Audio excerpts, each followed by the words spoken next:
आपल्याकडे ना आपण इतके नेहमी दुसऱ्याच्या आयुष्यात नाक खुपसणारी माणसं आहोत आपण सगळेच इंडियन्स त्यातून मराठी माणसं.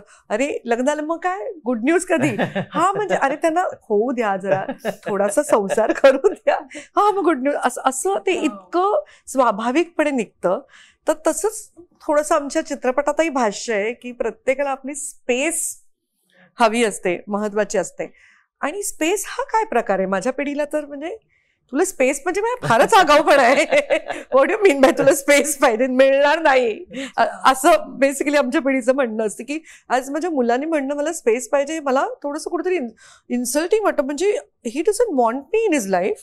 त्याला ह्या गोष्टी नाही माझ्याशी शेअर करायच्या, नसतील त्याला काही माझ्या गोष्टी माझ्याशी बोलायच्या. अगदी आई मुलीचं नातं पण असू शकतं की काही गोष्टी नाही मला आई बरोबर शेअर करायच्या, त्या मला मैत्रिणी बरोबर करायच्या आहेत किंवा माझ्या मित्राबरोबर करायच्या आहेत, पण नाही मला ताई बरोबर शेअर करायचं. तर त्यातल्या त्या माझ्या पिढीतल्या अजूनही लोकांना ते फार असं इन्सल्टिंग आणि असं खूप बोचतं, खूप वाईट वाटतं की असं कसं तुम्हाला आमच्याबरोबर काही शेअर करायचं नाही.